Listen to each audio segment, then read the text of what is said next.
मथुरा की जिला अदालत यानी सीनियर डिवीजन सिविल जज के न्यायालय में अब तक कुल 11 मामले दर्ज हुए हैं शाही ईदगाह मस्जिद के खिलाफ।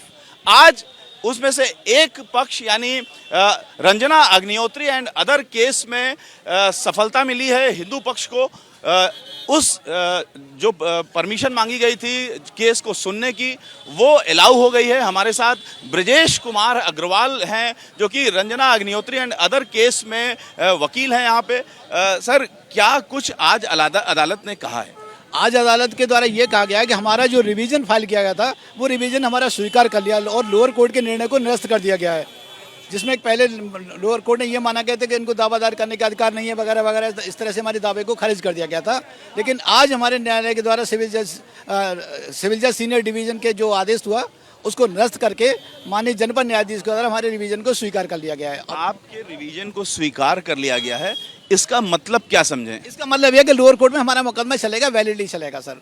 तो अब स्वीकार होने के बाद, अलाउ होने के बाद अब क्या होगा? अब लोअर कोर्ट के अंतर्गत प्रतिवादी पक्ष का जो है शाही ईदगाह वगैरह जो है अपना जवाब दावा दाखिल करेंगे। यानी आपने सबसे पहले मुकदमा किया था सिविल जज सीनियर डिवीजन के यहाँ, वहाँ निरस्त हो गया था। जी सर। उसके बाद क्या हुआ था? उसके जब खारिज हो गया तो उसके बाद हमने हमारे द्वारा उस ऑर्डर को चैलेंज करते हुए माननीय जनपद न्यायाधीश के यहाँ एक अपील फाइल की गई थी।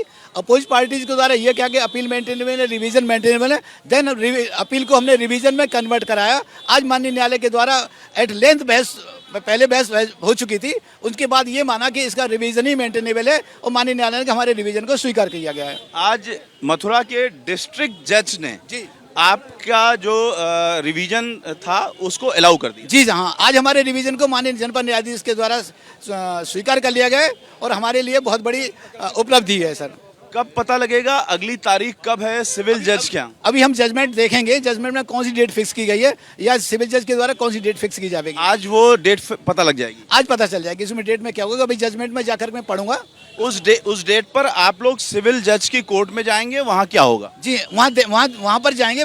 अपोज पार्टीज के जो वकील हैं वो क्या कहेंगे, अपना जवाब दावा दाखिल करने के लिए समय चाहेंगे, क्या करेंगे, क्योंकि अभी तक तो उनके द्वारा जवाब दावा दाखिल ही नहीं किया गया था। अब वो जवाब दावा दाखिल करेंगे, समय सी करेंगे, क्या करेंगे, ये वो उनका निर्णय होगा। यानी अब अगली जो डेट होगी सिविल जज सीनियर डिवीजन के यहाँ, वहाँ पर जो अपोजिट पार्टी है यानी शाही ईदगाह मस्जिद की पक्का पक्ष, वो अब उनको पहले कोर्ट की कॉपी दी जाएगी। नहीं, कोर्ट की कॉपी देने का वजह जब वो तो उसमें उपस्थित ऑलरेडी थे ही। अपोजिट पार्टीज के द्वारा जो अब रेस्पोंडेंट थे वो यहाँ पर पहला मौका उनको दिया जाएगा अपना जवाब देने का। उनको कोर्ट उनका मौका देगी, जवाब दावा दाखिल करने का मौका देगी। जी, वो अपना जवाब देंगे, सबूत देंगे और फिर आप क्या करेंगे? फिर जब देगा, अगर वो अपना जवाब दावा दाखिल करेंगे उसका हम रिप्लाई भी दाखिल करेंगे, उसका काउंटर मतलब रेप्लिका के माध्यम से उसका जवाब भी दाखिल करेंगे और जो भी रिलेवेंट और भी डॉक्यूमेंट्स होंगे उसको सबमिट करेंगे हम। आपको एक वकील के नाते क्यों लगता है कि आपका पक्ष मजबूत है? नहीं, हमारा पक्ष शुरू से मजबूत है। ये क्या कारण है? ये जो कंप्रोमाइज हुआ था वो गलत तौर से कंप्रोमाइज कर लिया गया था और हमारी संपत्ति जो कंप्रोमाइज किया गया था इसको जरा जनता को समझा दीजिए, ये क्या है मामला कंप्रोमाइज? तो इसको पब्लिक को इस तरह कहना उचित नहीं है हमारे लिए होगा, क्योंकि इससे बहुत सी भावनाएं भड़केंगी। मामला जो कंप्रोमाइज का है वो पब्लिक में है कि 1968 में या 69 में 68 में जो समझौता हुआ था मंदिर समिति के बीच में और शाही ईदगाह मस्जिद के पक्ष में, ये समझौता था क्या? एक्चुअली क्या है कि इसमें जो समझौता आपस में मिलकर के उस समझौता कर लिया गया था, लेकिन उस ट्रस्ट को कोई अधिकार कंप्रोमाइज करने का था ही नहीं। उस समझौते में कहा क्या गया था? अभी उसको बताना मुश्किल है सर। ठीक है, तो ये बताइए कि जब ट्रस्ट मौजूद थी उस समय, नहीं उसमें बहुत सी चीजें थी, गड़बड़ी थी। क्वेश्चन है वो यही है कि ट्रस्ट मौजूद थी, आपका कहना है कि ट्रस्ट ने अगर समझौता किया होता तो मान्य होता, समिति ने किया है इसलिए मान्य नहीं है। वो गलत है क्योंकि वो चीजें समाप्त हो चुकी थी, उनका कोई राइट नहीं था उसमें। लेकिन ट्रस्ट ने क्यों नहीं हस्तक्षेप किया जब वो मौजूद? ये तो नहीं मैं कह सकता उसमें क्यों नहीं किया, ये तो मैं इस समय नहीं कह सकता। क्या ट्रस्ट के ही कुछ पदाधिकारी समिति में भी मौजूद थे? रहे हैं, लेकिन जब ट्रस्ट ही नहीं रहा तो उसका मतलब क्या रह गया? नहीं, ट्रस्ट तो मौजूद है ना। नहीं, मेरा कहने का मतलब है कि उसके संबंध में समिति बनेगी, समिति में चले गए तो उसका तो कोई मतलब ही नहीं रहा ट्रस्ट का। तो सवाल जो मुस्लिम पक्ष से शाही ईदगाह मस्जिद से पक्ष से उठाया जा रहा है वही हम आपको बता रहे हैं कि उनका ये कहना है कि चूंकि ट्रस्ट मौजूद था उसके बाद समिति ट्रस्ट नहीं बना दी और ट्रस्ट के ही समिति ने समझौता किया। अब आप कह रहे हैं कि ट्रस्ट की बनाई हुई समिति को नहीं मानेंगे। अभी तो इसमें मीमांसा करेंगे, मीमांसा करने के बाद डिसाइड करेंगे, क्योंकि हमारे सीनियर लॉयर्स जो हैं दिल्ली में बैठे हैं वो आएंगे, इसके बाद डिसाइड करेंगे हमें क्या करना है क्या नहीं करना है। मतलब अभी जो ट्रस्ट है उसका जो पक्ष है वो मजबूत करने की कोशिश करेंगे आप? नहीं, ऐसा नहीं, हम अभी सोचेंगे क्या करना है। अभी इट इज डिफिकल्ट टू से एट दिस जंक्चर। ठीक है, तो ये कितना सरल या कितना कठिन केस लग रहा है, कितने दिन चलेंगे? अब समय की भी कोई पाबंदी नहीं कह सकता। समय केस कठिन है? नहीं, मैं नहीं कह सकता, हम तो जीतेंगे केस को।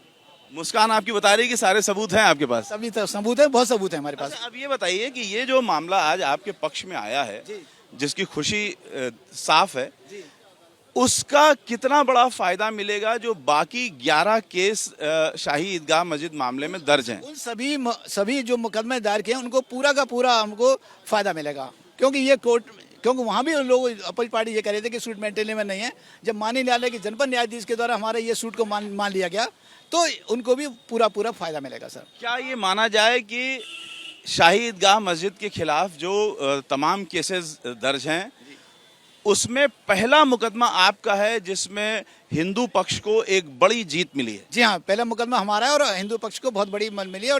और ये सब जो कुछ हुआ है ठाकुर श्री कृष्ण भगवान की कृपा से ही सब कुछ हुआ है। सर, आपका केस सभी मामलों में नज़ीर बनेगा? किस तरह? बिल्कुल नज़ीर बनेगा, क्योंकि कोर्ट के द्वारा ये मान लिया गया कि हमको मुकदमा दायर करने का पूरा अधिकार है और ये जो निर्णय होगा वो सभी अन्य मुकदमों पर भी बाध्यकारी होगा। सर, तो ब्रजेश कुमार अग्रवाल जो कि बता रहे थे कि जो मुकदमा आज जीता है रंजना अग्निहोत्री एंड अदर्स ने, वो शाही ईदगाह मस्जिद के खिलाफ जितने भी मामले दर्ज हैं उन सब मामलों में नज़ीर बनेगा और कहीं ना कहीं ये जो आज का फैसला है वो पूरे हिंदू पक्ष के लिए एक बहुत बड़ा फैसला है। कैमरामैन अजय तिवारी के साथ रविकांत, एबीपी न्यूज़, मथुरा।